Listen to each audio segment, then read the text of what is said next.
Bienvenue pour ce podcast. Je suis Julien Desbordes.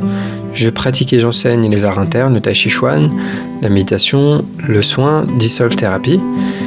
Et je suis responsable de l'école Evenman Earth Lyon. Pour retrouver les différents stages, cours et événements que je propose, vous pouvez vous rendre sur le site juliendesbordes.com ou hmelyon.com. Bonne écoute. Bonjour David. Bonjour Julien. Je bois mon café. D'accord. Alors bonjour à tous. Donc je suis avec David. On va pas faire hey, salut David comme si on s'était pas vu aujourd'hui. Donc David est là pour s'entraîner pendant 3 jours en tai chi. Et du coup j'en profite pour faire un petit échange parce que David avait quelques questions. Et j'arrêtais pas de lui répondre. Attends, je te répondrai en podcast. Je suis très impatient. Comme ça permettra de répondre et d'évoquer certains sujets des questions qu'on me pose souvent en fait. Et voilà, c'est l'occasion, et moi je trouve ça plus sympa de parler à quelqu'un que de parler tout seul. C'est, je pense, aussi plus agréable à écouter pour les auditeurs. Voilà, donc à la limite, on peut faire une petite présentation, David. Donc toi, tu pratiques le tai chi, tu enseignes le tai chi. Si tu veux, ouais, moi je pratique le tai chi depuis un petit peu plus de 20 ans aujourd'hui. Je suis passé par plusieurs styles, dont notamment un style où je suis resté très très longtemps. Et puis voilà, j'ai eu envie d'expérimenter les cours en ligne HME depuis 1 an et demi. Parce que je pressentais bien que malgré avoir cherché à droite et à gauche, il me manquait pas mal d'infos. Et donc, ouais, ça a révolutionné ma pratique et ma vision du tai chi, ça c'est clair. Ok. Et c'est quoi qui t'a amené au départ à... J'avais vraiment des questions sur le travail interne auxquelles tous mes enseignants, aussi compétents soient-ils, ne savaient pas me répondre, quoi. Hein. Donc j'ai un petit peu fait le tour de tout ce que je pouvais trouver et j'avais toujours mes questions concernant ce qu'on pourrait appeler le travail interne. Et puis j'ai assez, on va dire j'ai des défauts mais j'ai quelques qualités quand même, j'ai un bon discernement et je pouvais bien voir que il manquait de cohérence, il n'y avait pas toujours une cohérence on va dire irréprochable dans les informations que je recevais et j'estime que le tai chi ça doit être un système cohérent à 100%, quoi. Donc, on m'a fait découvrir les vidéos. D'ailleurs, c'est un de mes professeurs, avec sa grande ouverture d'esprit, qui m'a fait découvrir des vidéos d'Adam Misner. Et puis, j'ai regardé, j'ai vu les traductions, et ça m'a parlé. J'ai dit, ouais, là, il y a une cohérence entre le travail interne, l'attitude, les postures, enfin tout. C'est comme si, voilà, tout faisait sens pour moi. Alors, c'était peut-être le bon moment. Mais ça a pris du temps avant que je m'engage parce que c'est très difficile de lâcher un style qu'on pratique depuis 20 ans, qu'on enseigne depuis une dizaine d'années. C'est pas rien, hein. Donc j'ai franchi ce pas, j'ai arrêté de pratiquer mon style d'origine et j'ai arrêté de donner des cours, carrément, en disant il faut que je remette tout à plat. Et puis je me suis lancé à corps perdu dans ce système et j'ai tout de suite senti qu'il se passait quelque chose de différent, ça c'est clair. Et puis mon corps me l'a dit assez vite, parce qu'il m'a fait assez vite ressentir que oula, mais c'est difficile ça, dis donc. Malgré mes 20 et quelques années de pratique, non, j'ai trouvé ça beaucoup plus intense. Donc voilà. Ok, c'est courageux. Je sais pas si c'est le bon mot, mais effectivement, il y a quand même beaucoup de personnes qui ont du mal à complètement lâcher. En fait, quand on a pratiqué pendant longtemps, il y a une forme d'attache. Et moi, c'est pareil, ça m'a pris un peu de temps pour faire la transition. Au début, j'ai découvert, après j'ai mixé, jusqu'à que tu lâches. Mais c'est quand tu abandonnes vraiment, que tu te consacres à 100%, que tu comprends vraiment. Alors, ce que je te disais ce matin ou hier, je ne sais plus, j'ai continué, je crois, 3-4 mois à garder un peu mon ancienne forme, tu vois, en me disant je vais continuer de l'entretenir ou même je vais l'enrichir avec des apports que je peux avoir avec les cours HME. Et en fait, très très vite, j'ai senti que non, il y a quelque chose qui rentrait en contradiction. C'était pas. Si je voulais bénéficier de tout ce qu'on me proposait, il fallait que je sois là-dedans à 100%. Ça, je l'ai senti très très vite. 3-4 mois, j'ai dit ok, tant pis, stop. Mais c'est vrai que c'est un pas qui est difficile. Bah ouais. C'est clair. Ouais. Déjà quand tu pratiques depuis longtemps, puis en plus quand on enseigne, mais c'est chouette. Parce que tu es content de le faire après. Ah oui, non, quand tu l'as fait après, Non, mais il y a tellement de bénéfices et puis il y a tellement de choses que moi, personnellement, j'attendais des choses.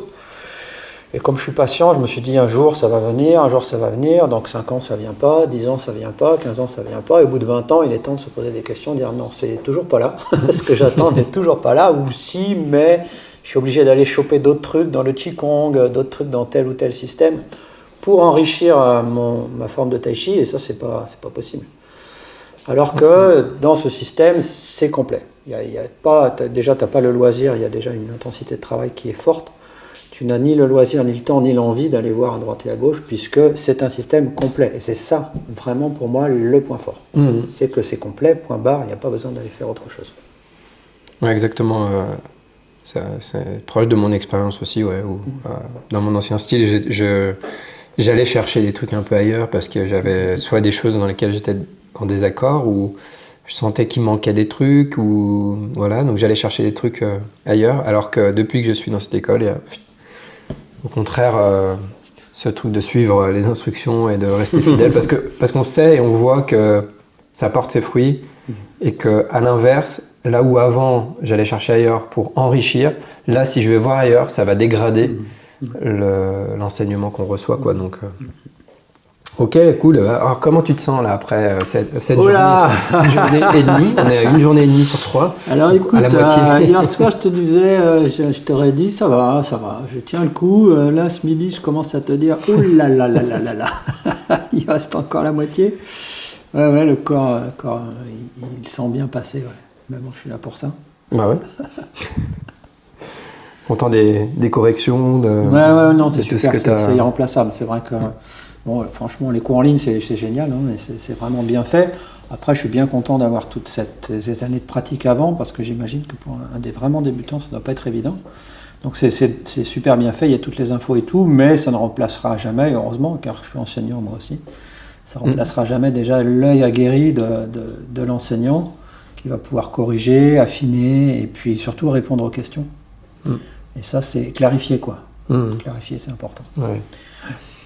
Tu as senti la clarification dans tes cuisses ce matin, je crois. Ça, c'est sûr. Et je suis bien content d'avoir bien pratiqué toutes mes postures tous les jours. Parce pour être prêt pour ça. Ouais, pour être prêt, ouais. Ça c'est clair. Je suis bien content de m'être bien engagé dans cette histoire. Alors, ce qui m'amène à ce truc-là, donc j'ai fait un article sur mon site, je crois qu'il s'appelle Posture de Tai Chi et souffrance, ou quelque chose comme ça. Et dans cet article, j'ai mis une vidéo qui est un extrait de questions-réponses avec Sifu, que j'ai sous-titré. Et donc, on peut trouver la vidéo sinon directement sur YouTube. Et donc, en gros, quelqu'un pose la question de la douleur dans les cuisses qui a augmenté parce que il relâche mieux, etc. Et en gros, Sifu lui répond à cette question en disant « Ta question, ça ressemble à j'ai mal aux cuisses, je ressens mon corps, comment j'y échappe ?» Et donc il dit la première des nobles vérités de Bouddha, c'est dukkha, c'est la souffrance, et donc d'y faire face et de fuir, ça marche pas, etc. Bon, je vous invite à regarder cette vidéo. Moi, à chaque fois que je la vois, elle me touche vraiment. Ça me met une petite claque à l'intérieur, je sais pas. Donc voilà. Et j'ai dit à David tout à l'heure, je lui ai montré la vidéo juste avant le podcast, et je lui ai dit il y a un commentaire, je vais te le lire pendant le podcast pour te demander ce que tu en penses. Donc quelqu'un a commenté cette vidéo en disant « La douleur est plutôt une sensation qui t'indique que tu ne t'y prends pas de la bonne façon, qu'il vaudrait mieux aborder d'une autre façon sa pratique par le faire et les points de vue. Je ne sais pas ce qu'il a voulu dire par là. Fuir non, mais perdurer dans ce qui fait mal au lieu d'expérimenter autrement. » Donc, en tout cas, même si pour moi, c'est pas extrêmement clair la fin de son message, mais le début, la douleur est plutôt une sensation qui t'indique que tu ne t'y prends pas de la bonne façon. Que penses-tu de cette phrase, David? Alors écoute, avant ce travail avec toi, je ne l'aurais pas exprimé comme ça, hein, parce que de toute façon, c'est pas comme ça que je voyais les choses. Mais dans la perception que j'aurais pu avoir, je m'étais dit, quand vraiment je vais réussir à relâcher, j'aurai moins mal. Et plus je relâche, moins j'ai mal. Et finalement, je me suis rendu compte, là, mais vraiment depuis hier, que mon travail avait pris un petit peu cette direction-là. J'étais assez satisfait de finalement avoir de moins en moins mal aux cuisses pendant mes exercices. Et je me disais, waouh, c'est chouette, je relâche de plus en plus, c'est cool. Bon, alors j'ai vu que c'était pas ça. Et donc j'ai expérimenté, mais vraiment plus encore ce matin, que la mauvaise nouvelle, c'est que c'est tout l'inverse. En fait, plus on relâche, mais forcément, plus il y a de gravité, plus il y a de poids et plus il y a de douleur. Et ça ne va pas en s'améliorant. Exactement. Et ça, c'est une surprise, c'est vrai. Maintenant que je le sais, que je l'expérimente, ça paraît logique. Enfin, le sentir dans son corps, tu comprends pourquoi. Parce que finalement, bon, tu peux tricher un peu sur la hauteur des postures, c'est vrai, mais sans tricher, si tu bloques un peu, eh bien, tu quelque part, entre guillemets, maîtrises la douleur, maîtrises la sensation de douleur, alors que dès que tu relâches vraiment, tu ne maîtrises plus rien. Et là, la sensation de brûlure, elle s'intensifie, c'est très logique finalement. Mais il m'a fallu vraiment cet éclaircissement pour le vivre dans mon corps. Ouais, c'est ça en fait. C'est difficile de répondre comme ça quand quelqu'un me met ce type de message, par exemple. C'est sur YouTube. C'est difficile d'expliquer. Moi, j'aime pas rentrer dans la volonté de convaincre. J'aime pas faire ça. J'aime bien expliquer. J'aime bien donner mon point de vue, s'il faut. Partager ça et tout ça, mais j'ai pas envie d'essayer de convaincre. Et particulièrement comme ça, parce qu'en fait, on reste sur de l'abstrait. Parce qu'il faut l'expérimenter. C'est ça, il faut l'expérimenter. Et en fait, quand tu l'expérimentes, je pense qu'on pourrait trouver plein de raisons, d'explications scientifiques sur le phénomène qui se produit quand tu relâches dans le corps et qui fait qu'effectivement, basiquement, en fait, c'est le plus ton corps est aligné, le plus ça circule, donc le plus ça peut descendre, et le plus tu relâches, le plus ça descend. Donc ça descend dans la cuisse, ça traverse la cuisse. Il y a aussi une histoire de muscles, de types de muscles qu'on utilise qui changent, etc. Les muscles posturaux qui se mettent à travailler. Bref, on pourrait dire plein de choses. Mais notamment, voilà, pour résumer, il y a ce processus qui se produit. Donc le plus on relâche et le plus ça va cramer tes cuisses. Et donc c'est pour ça que contrairement à ce qu'on pourrait penser, effectivement, c'est de se dire, en m'entraînant, ça va aller de mieux en mieux. C'est le cas dans la plupart des autres écoles. Quand je lis des articles, quand j'écoute des gens qui parlent de posture, souvent c'est ce qu'ils disent. On augmente petit à petit le temps. En réalité, dans notre manière de pratiquer, ce qui se produit, c'est que au début, c'est un pic plutôt qui va crescendo en termes de difficulté et de douleur. Donc il y a même des phases où moi j'ai réduit le temps. En fait, je pouvais plus, c'était juste impossible parce que c'était c'était impossible pour mes cuisses. En fait, mes cuisses ne pouvaient pas supporter cette intensité. Mais par contre, en parallèle, ce qu'on cultive, c'est la tolérance. C'est-à-dire que l'esprit, de plus en plus, il est capable de tolérer ça. Et donc il y a cette libération qui se produit, ou cette désidentification à la souffrance et à la douleur. Et donc effectivement, tu la fuis pas, tu restes là, tu as ta pratique qui est assez précise dans le système HMO, tu fais pas juste des postures et tu restes là à rien faire. Non, on a quelque chose de bien spécifique à faire, notamment relâcher. Et donc tu continues à faire ça. Et petit à petit, l'esprit reste de plus en plus libre de cette douleur, quoi.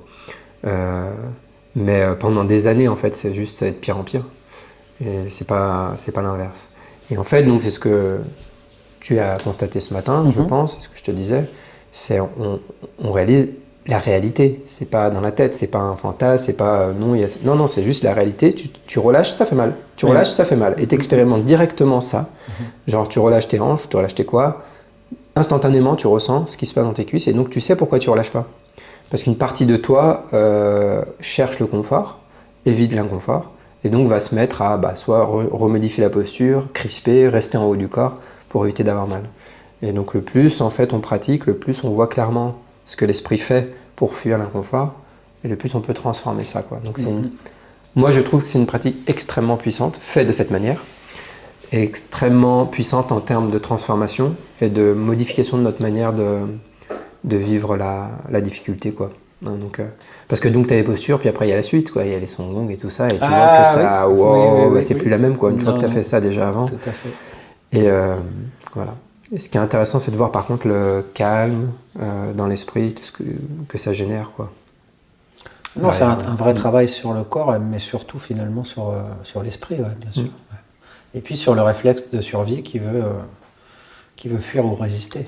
C'est ça. Et c'est ce qui est intéressant, c'est de trouver une autre voie, quoi. Bah, c'est déprogrammer cette réponse de combat ou de fuite. Tout à fait. Et donc j'en parlais hier aussi, je te parlais du maître bouddhiste d'Adam, qui porte 70 kilos, je crois, sur une épaule toute la journée, voilà, et qui irradie la joie, et l'ouverture, etc., malgré ça. Moi, on me met 70 kilos sur une épaule, je pense que je tiens 30 secondes, et je suis au bout de ma vie. Là, toute la journée, tout le temps, enfin bref. Et ce que dit Sifu, c'est qu'on ne peut pas faire semblant de ça. On ne peut pas faire semblant... Parce que dans la spiritualité, il y a beaucoup de gens qui parlent. C'est facile de lire plein de bouquins, d'avoir plein d'idées hautement spirituelles. Mais là, de voir quelqu'un qui met 70 kilos, qui les maintient toute la journée et qui irradie la joie, ok, ça, je peux pas faire semblant. Et bah, du coup, ça va faire la transition avec en fait, ta première question hier où je t'ai dit, ah tiens, on en parlera au podcast. Ouais, et tu m'as dit, alors, The Power of Chi, alors oui, ce film. le fameux film. Mais avant d'aller sur ta question, quand on parle de cette histoire de fuir l'inconfort, etc., moi je pense à ce film Power of Chi, où en fait, dans ce film-là, une des choses les plus impressionnantes pour moi, c'est l'attitude de Sifu pendant tout le film. Faut imagine-toi,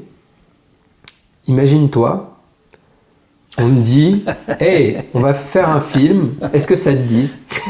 Mais je te dis pas ce qu'on va faire, parce qu'en fait, bah là, en fait, je vais commencer à répondre un peu à ta question, parce que du coup... c'était ça un peu ça ta question, c'est pourquoi il a fait ce film. Je me dis comment il s'est retrouvé là, vu que c'est pas lui qui produit le film, c'est pas un film du système.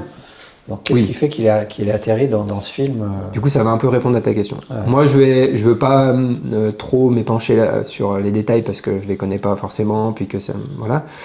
Mais de ce que je sais, en tout cas, ce que je peux dire à coup sûr, c'est que évidemment, c'est pas un film réalisé ni produit ni rien du tout par Sifu.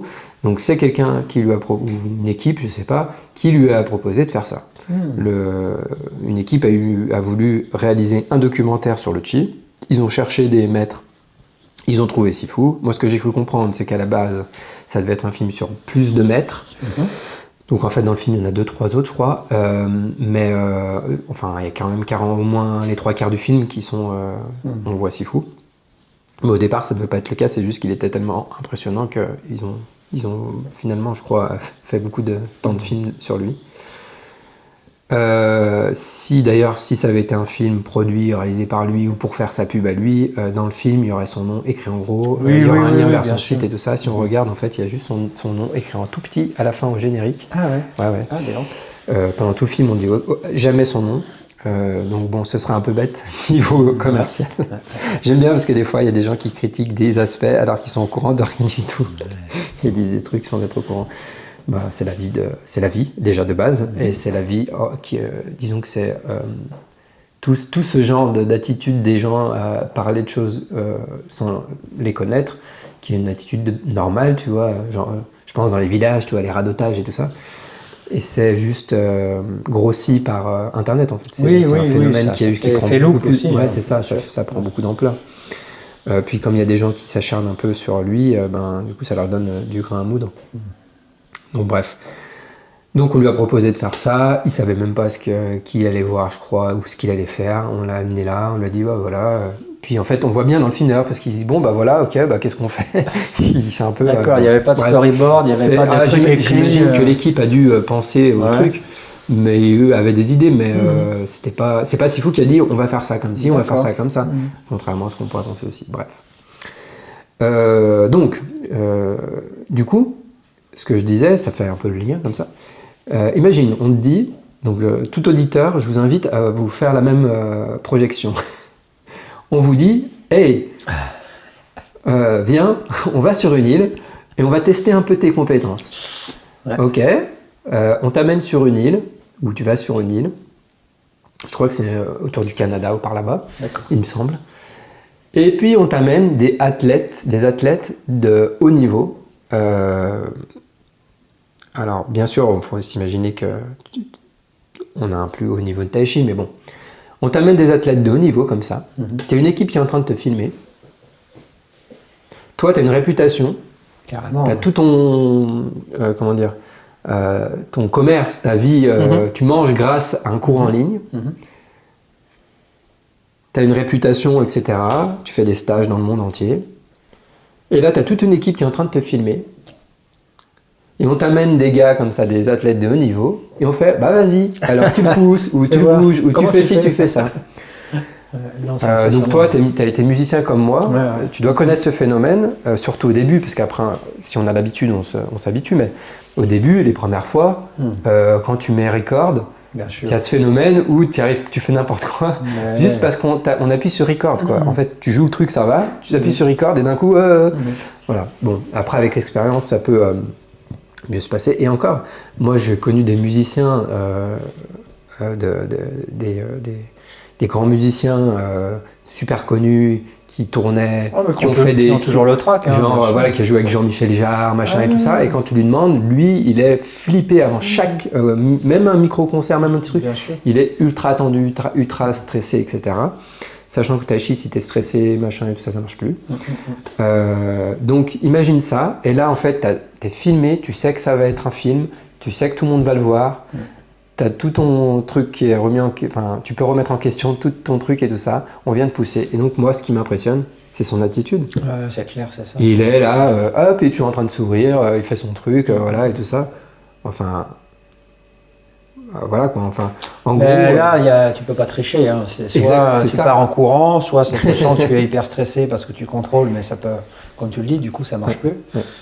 Soit vraiment, c'est une mise en pratique de son travail aussi, on va dire. Moi, je dirais mental, mais ouais, c'est ça. C'est que la méditation, les transformations que ça a opéré chez lui, c'est pas du flan, quoi. Voilà. C'est juste que, ouais, c'est remettre les choses en perspective. Donc, ce que j'ai voulu faire, ça me permet aussi de faire ce petit parallèle. Hein, on en parlait un peu hier quand on a fait ces commentaires avec mon ami Gaston, parce que certains ont dit en fait, on fait que dire waouh, il est vachement bon, s'il faut. Et elles ont résumé un peu la vidéo à ça. Je suis pas totalement d'accord. Mais d'accord, ça se dit ce mot? Mais d'accord. Je pense pas, mais ça parle bien. Ça parle bien. C'est compréhensible. Je suis pas forcément en désaccord avec ça. C'était un peu le but, c'est de dire, moi, ça m'impressionne. Je trouve ça quand même vachement fort. Je m'en fous c'est du chi, c'est mystique ou je sais pas. Enfin, je sais pas. Même moi, pour moi, c'est pas vraiment la question. C'est juste, waouh, quand même. En fait, peut-être tout le monde ne réalise pas ce qu'il est en train de faire. C'est quand même vachement impressionnant et ça démontre qu'il est vachement bon en tai chi. Donc après qu'on dise oui, mais quand tu fais du tai chi, c'est facile de pousser quelqu'un qui crispe. Ouais, mais quand même il est vachement bon parce que dans la version là du coup en fait j'avais mis ce commentaire en une vidéo, elle était trop longue, on me l'avait retiré de YouTube pour cette histoire de droit. Ah d'accord. Donc je l'ai redécoupé en petits bouts parce qu'on nous avait autorisé à mettre des petits extraits. Bon, après, on m'avait enlevé, mais j'ai fait une contestation, ce qui fait que c'est revenu sur YouTube. Donc, il y a plusieurs petites vidéos. Et donc, sur cette nouvelle version découpée, là, j'ai mis, au début, avec Brian Shawn, j'ai mis Brian Shawn, l'homme le plus fort du monde, je sais pas plus ce que j'ai mis. Mais en tout cas, j'ai mis son poids et sa taille, il fait 2m04, 204 kg. Donc quand on me dit c'est facile de bouger, quelqu'un m'a dit oui, moi j'ai déjà poussé un bodybuilder ou des mecs qui font du sport et tout ça. Ouais, non, mais là, c'est un gars qui pèse 204 kilos et qui a un corps qui est très connecté. C'est pas comme un bodybuilder. Son corps est super connecté. Via la contraction, il s'est entraîné à ça et il fait 204 kilos. Enfin, juste, à un moment donné, il faut remettre les choses en perspective. Et en fait, on a tendance à prendre notre propre expérience, à faire ouais, mais moi, j'ai déjà poussé un gars, j'ai déjà poussé mon voisin et c'était facile. Ce n'est pas pareil. Donc voilà, c'était juste pour remettre les choses en perspective et se dire, ok, à un moment donné, ok, c'est juste, il est bon, et c'est tout, quoi. Après, on peut penser ce qu'on veut. Donc voilà, bon, pour l'histoire du film, voilà, je sais pas si ça répond. Si j'ai répondu en fait à ta question de base. Tu as juste répondu à une invitation quelque part. Ouais, c'est ça. C'est ce que tu es en train de me dire. C'est ça. En fait, le gars qui fait du kickboxing dans le film. C'est ce gars-là qui a mis le témoignage, je te disais ça hier, sur le site de Sifu, je crois qu'il dit que c'est la personne dont c'est la première personne de qui il a eu peur de se prendre un coup de poing ou une frappe, quoi. Et moi, ce qu'on m'avait dit, c'est ça, c'est que ce gars-là avait dit Andy, c'est la personne la plus effrayante que j'ai rencontrée. Voilà.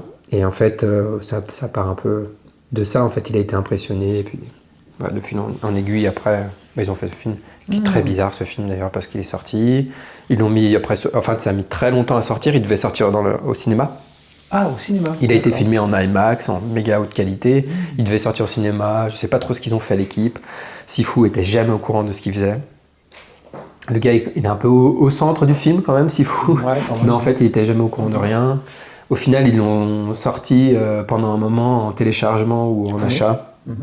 Ça a duré un petit moment et hop, ça a disparu. Je sais pas ce qu'ils font avec ce film, avec ce site. Je sais pas trop. En plus, du coup, ils vendaient leur propre cours en ligne. Ça, c'est Avec au début, c'était un petit peu ambigu, on savait pas trop qui était dedans. Après, bon, il l'avait indiqué, mais enfin, tout ça pour dire, pour les personnes qui pensent que c'est Sifu qui a fait son film et qui fait sa promo avec, non, en fait. Et ça me ramène à ce truc aussi, cette petite conversation qu'on avait ce matin là, où je disais, on interprète tout avec notre propre expérience, avec nos croyances. Enfin, on a notre propre filtre de croyances, d'expériences, etc. Et si on ne réalise pas ça, on part vite dans nos certitudes de c'est comme si, c'est comme ça. Et il faut à un moment donné, si on veut aller vers plus de vérité, accepter de se confronter à notre croyance, aller voir les choses en vrai, etc., quoi. Et donc c'est un peu ce que je peux partager ce matin à propos de l'entraînement, basiquement. C'est de se dire, le cours en ligne, il est magnifique, il est génial. Moi, je trouve que ce cours est exceptionnel. Mais s'il n'y a personne, de temps en temps au moins, au minimum, pour nous voir, nous regarder, nous corriger, etc., on ne se rend pas compte qu'on est en train de tout interpréter. Et donc, quand on a un passif d'autres pratiques de tai chi, etc., on va avoir tendance beaucoup à comparer, même sans faire exprès, à ce qu'on connaît déjà. Oui, tout à fait, à filtrer. Exactement, ouais.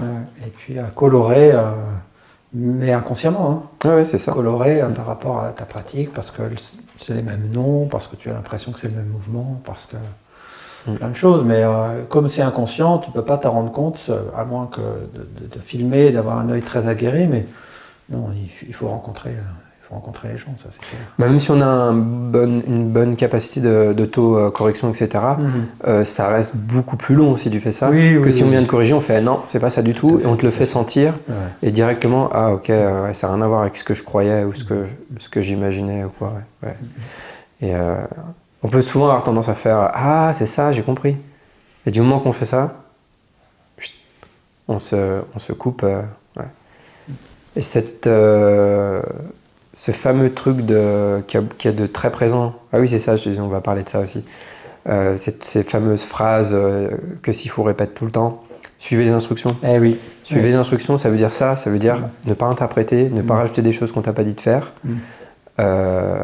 Juste suivez les instructions. Si on te dit presse le pied, ça veut dire presse le pied, ça veut pas dire autre chose. Mais il faut les réécouter souvent, parce qu'il y a plein de trucs. Quand tu réécoutes une deuxième, une troisième, une quatrième fois, à chaque fois, tu dis ah mais non, mais je croyais que c'était comme si. Comme c'est le gros avantage des vidéos, c'est que tu peux, parce qu'en fait même un cours, en vrai, on en a besoin. Je vais te corriger, je vais faire tout ce que je veux, mais tu vas rentrer chez toi, tu auras retenu peut-être 10% de ce que j'ai dit, et donc les vidéos, ça te permet de retrouver, mais sous un œil nouveau, puisque tu auras eu des corrections, etc. Donc suivre les instructions, ça a une vertu très forte de clarification. C'est-à-dire, il a dit tel mot, j'utilise tel mot.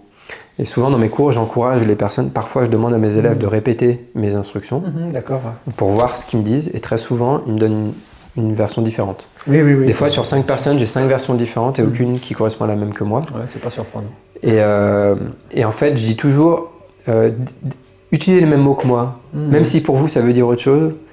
Reste sur le même mot, le même vocabulaire, même si tu comprends pas tout, tu me demandes. Il y a des choses en fait en tai chi où tu comprends pas, et c'est à force de le faire, tu finis par comprendre.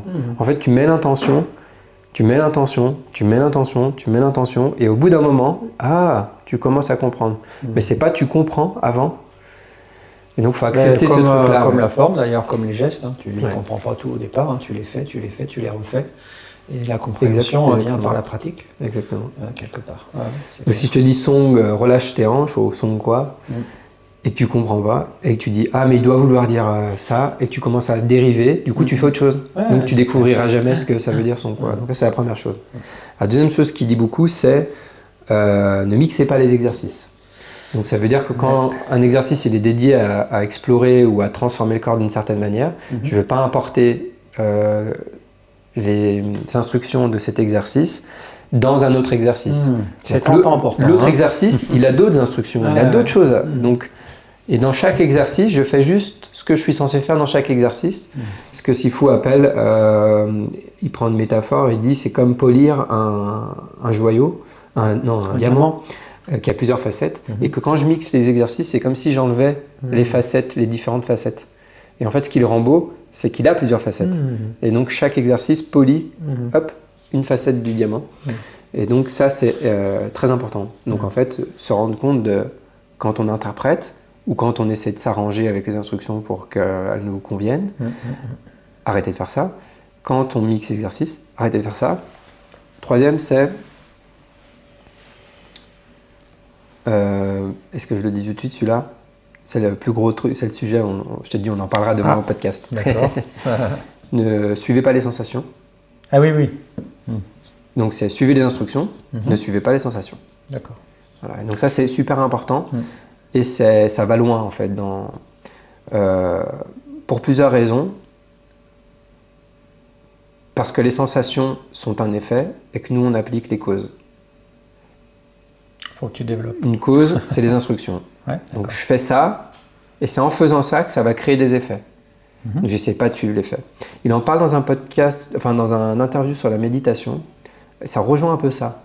Il parle de certaines traditions où certaines pratiques produisaient certains effets et que les gens à l'époque auraient noté les effets. Et du coup, il y a des gens qui prennent ces bouquins et qui prennent les effets comme des instructions, ils commencent à visualiser les effets. Mais non, en fait, c'est pas en visualisant les effets, c'est en appliquant les causes. Mais du coup, ils confondent les effets et la cause. C'est un classique. C'est comme si tu disais je vais être réveillé et tu visualises l'éveil. Bah non, en fait, c'est pas comme ça que ça marche.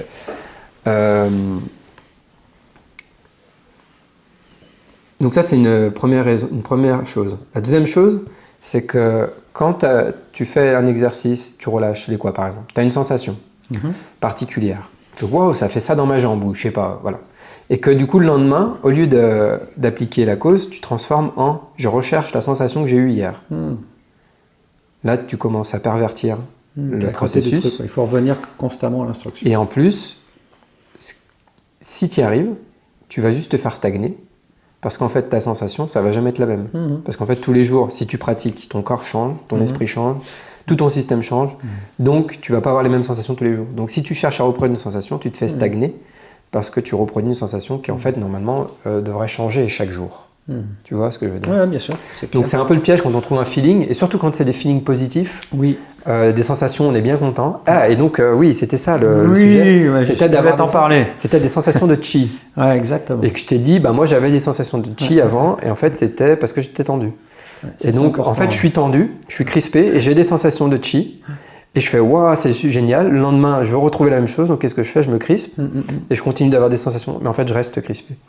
Et le plus le corps est ouvert, le plus le corps est détendu, relâché, song, le moins tu as des sensations. Plus la sensation de chi, elle va devenir vraiment très très très subtile. Et donc en fait, on peut s'enfoncer, s'enliser dans des choses parce qu'on cherche à reproduire ces sensations qu'on aimait bien, alors qu'en fait, on est tout crispé. Donc, c'est important que tu expliques que tu sens le chi ou le jin parce que ça bute, ça rencontre une résistance, et c'est ça qui te fait avoir la sensation. S'il y a vraiment le song et il n'y a plus de résistance, finalement, il n'y a plus beaucoup de sensations. Exactement. Ça, c'est vraiment important à clarifier. C'est ça. Si tu bouges ta main dans le vide, la sensation est très subtile. Tu peux sentir ta main et l'air en contact, mais c'est très subtil. Maintenant, si tu mets un obstacle la sensation devient vachement waouh, j'ai une sensation dans ma main. Ouais. Et bah, c'est la même chose. C'est-à-dire que le chi, peu importe ce que c'est, si ça circule librement, je vais moins le sentir que si mes conduits sont serrés, crispés, et du coup, je vais avoir plus de sensations. Plus de sensations de résistance. Donc, c'est un piège d'avoir l'esprit qui cherche à avoir des sensations. C'est un piège, c'est un écueil. Si on cherche à se Alors, libérer. est-ce que tu pourrais clarifier, parce qu'il parle de ça, Adam Isner, souvent, le Ting-Jin. Le Ting-Jin. Ting. Oui. Ouais. Parce que s'il en parle, c'est qu'on doit aussi écouter cette sensation. Non. Alors, justement, c'est intéressant oui, que tu... mais non. que tu Ting, puisses- c'est la perception. La perception. C'est le fait de percevoir directement. Ça, j'ai bien compris. Voilà.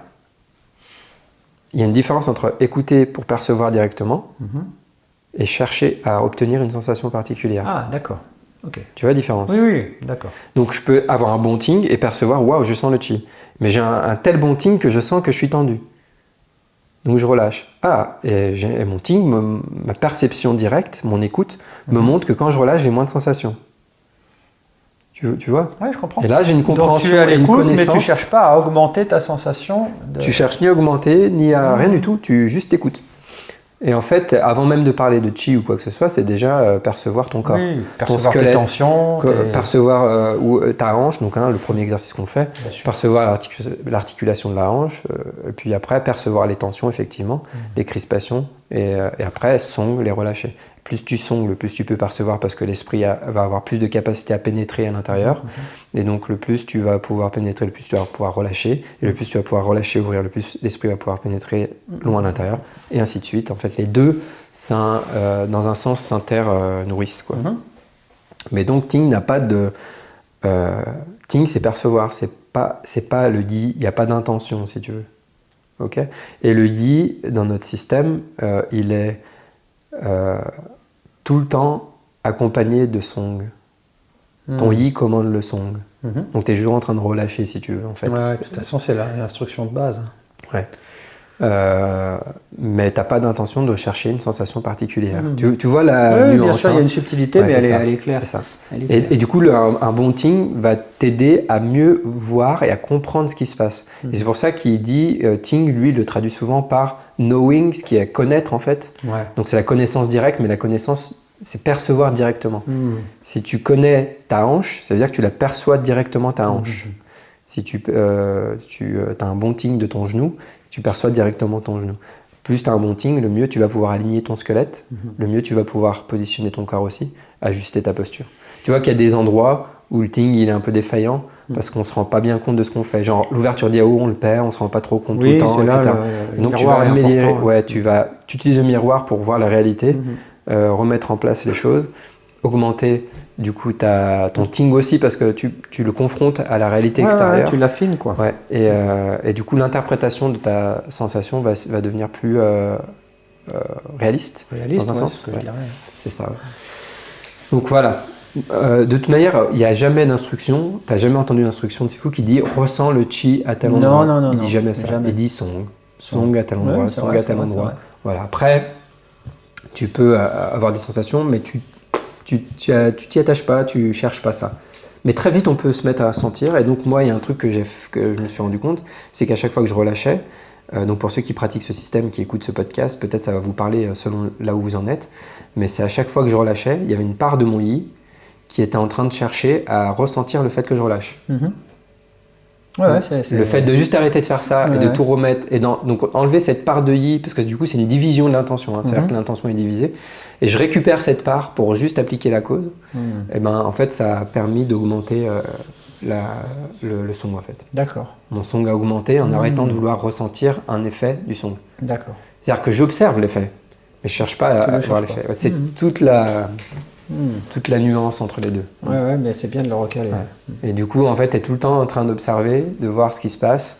Et le plus tu pratiques, le plus, du coup, aussi tu développes une clarté dans ton esprit et tu vois clairement ce que tu es en train de faire. Et donc, tu peux voir tes propres erreurs, pas que structurelles et de mouvement, mais tes erreurs dans ta tête, tes erreurs d'attention, tes erreurs d'intention, les erreurs mentales, quoi. Et Et du coup, voilà, c'est important. Parce que c'est un peu ça mon qui vœu. permet de songuer, en fait. Bien sûr, c'est important. Bah, j'ai bien vu Et de la relâcher, différence ouais. ce matin, c'est clair. C'est très clair. Quand tu le sens, c'est effectif directement. Tout de suite, il n'y a pas de blabla, il n'y a pas d'interprétation, c'est direct. Ouais, c'est clair. Ah, c'est cool. Moi, c'est vraiment toujours content quand quelqu'un revit un peu les phases par lesquelles je suis passé. Et puis, ouais, alors je pense que quelqu'un qui n'aurait jamais rien pratiqué, déjà tomberait un peu dans cet écueil.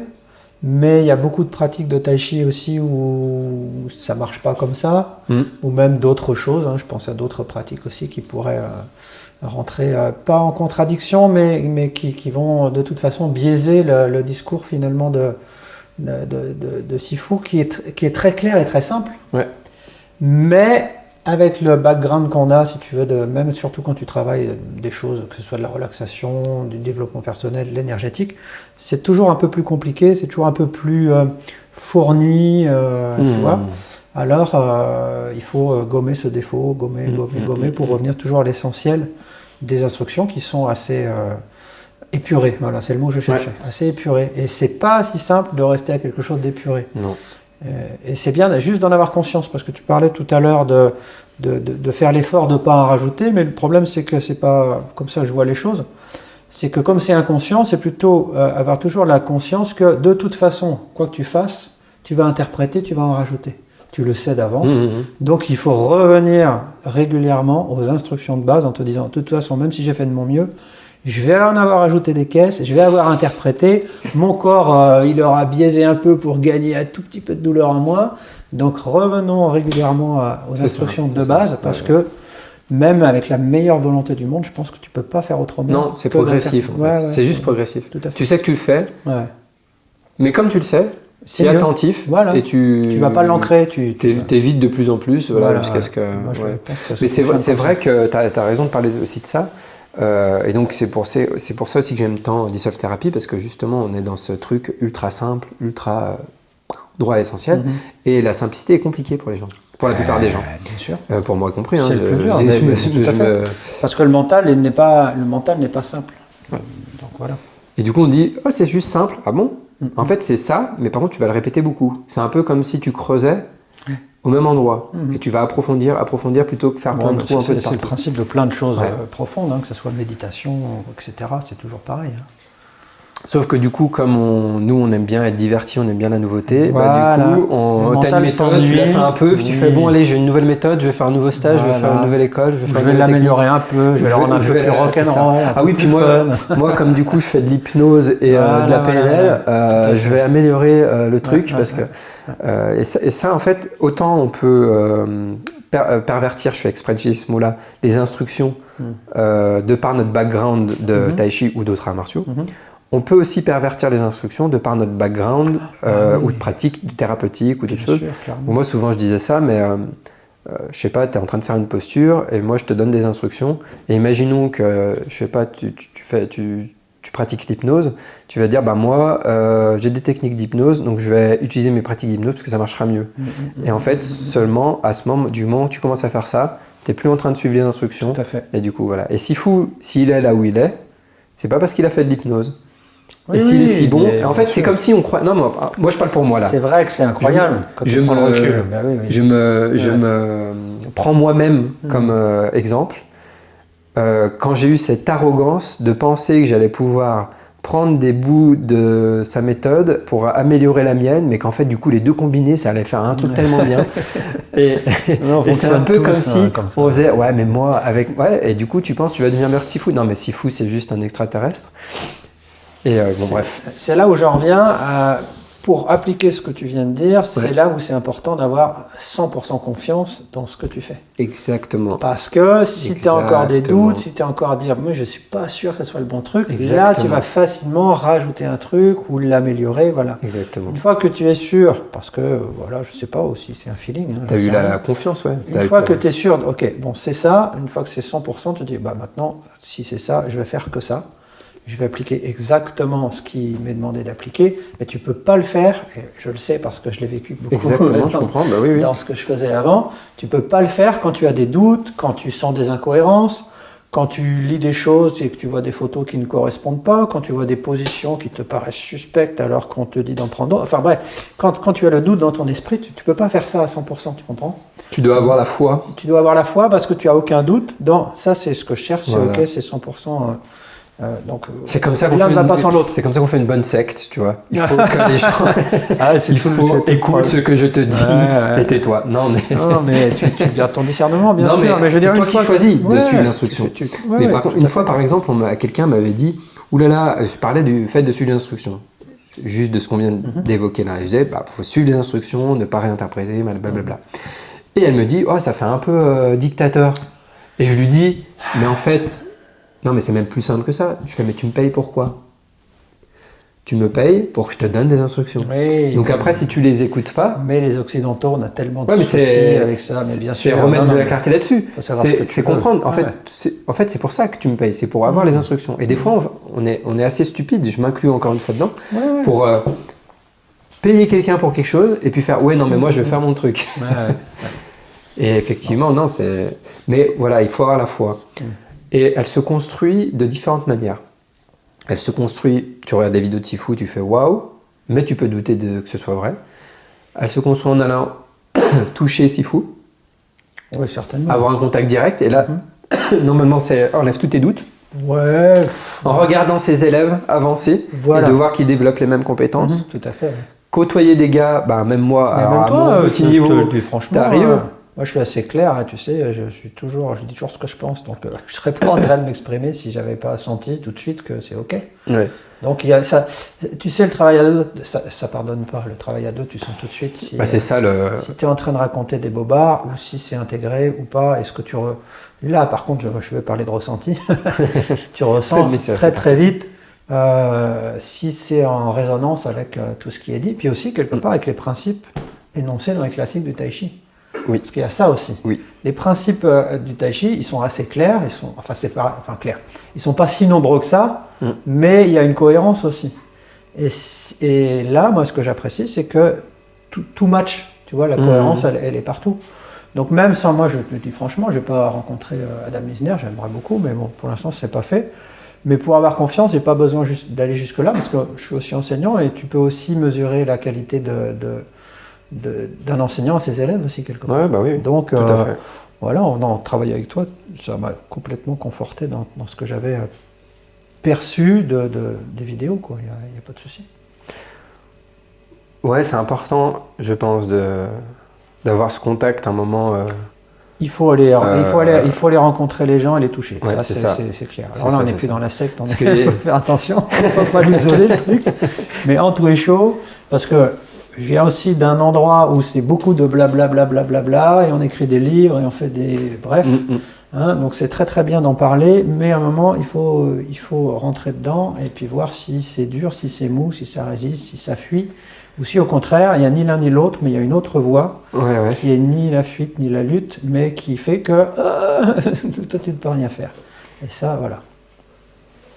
Ouais, moi c'était un peu comme toi aussi.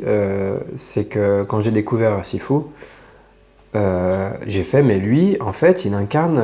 Parce que peut-être d'une manière assez différente, mais en tout cas, on a eu la même tendance à aller voir ailleurs. Parce que justement, ce qu'il y avait dans notre école, il y avait des choses qui n'étaient pas cohérentes avec ce qu'était pour moi le Tai Chi. C'est-à-dire quand je lisais les classiques, etc., il y avait des choses qui étaient dites et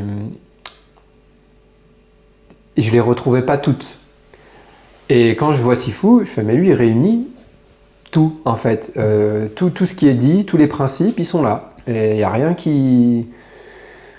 Il n'y a pas un truc où je fais, bah non, ça n'a pas de sens, ou ça correspond pas ça correspond. Et un des trucs qui me questionne au début, on en parlait hier, c'est quand je le voyais sa position qui était 50-50, son positionnement physique. Oui, on en parle. Vu ses compétences, j'avais pas de doute, mais je me disais, tiens, c'est bizarre, Ouais. il se met 50-50. Mais parce qu'en fait, du coup, c'est pas 50-50. Non, C'est extérieur, c'est visuellement Visuellement. 50-50, mais intérieurement, c'est pas 50-50 du tout. Il y a bien le yin-yang et les différentiels qui sont là. Et il n'y en a pas qu'un d'ailleurs, chez lui, il y en a je sais pas combien, il y en a des centaines. Bref. Mais en tout cas, en termes juste de gauche et de droite déjà, et de placement, Voilà. Et du coup, non, en fait, tout devient hyper limpide. Tu fais, ok, non, ça respecte tous les principes, en fait. Que ce soit au niveau structurel, au niveau de position, au niveau... T'as ce truc qui est en même temps ultra solide et en même temps ultra relâché. Et t'as ce méga différentiel, quoi. Hein. Ce que je te disais, souvent, si tu regardes Tai Chi, on va très souvent tomber sur soit des gens qui sont très tendus, tout à fait. malgré le fait que ce soit du Tai Chi. Donc moi, je viens d'une école où c'était plutôt ça. Et d'autres écoles où c'est l'inverse, c'est un peu mou. S'écrase un peu. C'est là d'où je viens. Et c'est voilà, il y en a plusieurs comme ça, hein, on va pas nommer d'école, mais peu importe, c'est pas pour critiquer, c'est pour dire, il y a ces tendances-là. Du coup, moi, comme je venais d'un style où on avait tendance à être plutôt crispé et tout ça, quand je voyais des gens un peu mous, je me disais, ils sont tout mollassons. Les gens qui font du style un peu mou, ils vont dire, oh là, lui, qu'est-ce qu'il est tendu. Mais Sifu, il est entre les deux, yin-yang, voilà, c'est le Tai Chi. Par contre, là, ce que je te dirais, c'est que ça se voit pas forcément... C'est pas forcément visuel, c'est pour ça qu'il faut relâché. Ouais, c'est pour ça qu'il faut aller toucher. On sent surtout qu'il est très solide. Oui. Enfin, visuellement, on voit qu'il y a une structure super. C'est pour ça que c'est intéressant de toucher. Super carré, super là. Par contre, quand tu le touches, tu sens qu'il n'y a rien à attraper, qu'il n'y a pas de, c'est pas crispé, c'est pas solide. Le travail interne, c'est pas forcément visuel. C'est le problème. C'est ça. En fait, l'interne, tu le vois dans l'effet que ça produit, dans les vidéos un peu. Tout à fait. Et puis après, tu le vois dans son attitude. Moi, je l'ai côtoyé un peu, Sifu. Et puis j'ai côtoyé plus Andy, et juste c'est des gens, quand tu les côtoies de proche, c'est juste la vraie coolitude. C'est pas de la fake coolitude. Après ils peuvent toujours faire semblant, mais non, c'est juste en les côtoyant comme ça, voilà, ils sont comme ils sont, et c'est pas des gens qui cherchent à apparaître autrement. Tu vois, ils cherchent pas à se donner une image. Par exemple, Sifu, typiquement, si tu vas sur... Alors maintenant, il a plus son Facebook, même son ancien. Typiquement, tu vois bien qu'il essaye pas de paraître spirituel. Et pourtant... Et pourtant, son Tai Chi en témoigne, et sa non-réponse de réaction dans son système nerveux de combat et de fuite témoigne de sa profonde réalisation spirituelle, disons, pour le dire comme ça. Mais il ne cherche pas à le montrer. À l'inverse de gens qui cherchent tout le temps à apparaître, à montrer des choses, mais qui ne les incarnent pas, quoi. Et quand tu arrêtes de vouloir te cacher derrière ça, qui augmente le stress et la peur. Parce que quand tu commences à vouloir te montrer autrement que ce que t'es, t'as peur d'être démasqué, tu vois. T'es un peu prisonnier de ton image. C'est ça. Forcément. Voilà. Et moi, c'était un peu le truc, quand je voulais montrer un truc à des élèves avant d'être à HME, j'avais toujours un peu peur de, tu vois, peut-être ça va pas marcher, tout ça. Du coup, ce qui maintenant n'est plus, tu vois, juste, je suis normal en fait. En fait, d'être normal pour moi, c'est déjà une base en fait. Juste de devenir normal avant de se dire je vais être méga éveillé ou je sais pas quoi. Juste d'être un peu normal quoi. Juste cool, tranquille. On est que ce qu'on est, hein. Ça, c'est ça. Clair. Et eux, c'est vraiment ça quoi. Andy, c'est vraiment le gars cool. Juste, ouais. La première fois que je l'ai fait venir à Lyon, j'étais là, oh là là, faut que je les amène dans des endroits à Lyon, que je leur fasse visiter tel truc. Ça. C'est tout un monde, en fait. Non, c'est des gens tranquilles, normaux. Juste, voilà. Et après, quand tu touches un peu, que tu fais un peu de chou, et quand tu le côtoies et que tu sens ce que ça te fait, passer un week-end avec Andy, moi, je suis pas pareil après. Ma capacité à relâcher, tout ça a augmenté. Et c'est pour ça qu'il y a aussi ce truc de proximité, ce que je te disais. Le fait de côtoyer des gens qui travaillent un système ou un truc depuis un moment, et tu touches autre chose aussi, dans l'état d'esprit. Je te disais aussi dans la manière de s'entraîner, dans quel état d'esprit on s'entraîne. Il y a un truc qu'on touche, et le plus tu le côtoies, le plus ça te nourrit aussi, ça t'imprègne. Et de se dire que si des gens ils en sont là, en s'entraînant tous les jours à fond depuis telle date, ça veut bien dire que l'entraînement les amène à développer ces compétences. Sans vouloir nommer de prof, moi j'en connais, après 30 ans, 35 ans de pratique, quand je vois leur caractère et leur comportement, je me dis, ok, en fait, j'ai mis du temps à réaliser ça, je ne me rendais pas compte, c'est en changeant d'école que j'ai réalisé ça, j'ai fait, wow, mais en fait, l'état d'esprit d'une école, elle est quand même imbibée du caractère et de l'état d'esprit de la personne qui en est à la tête.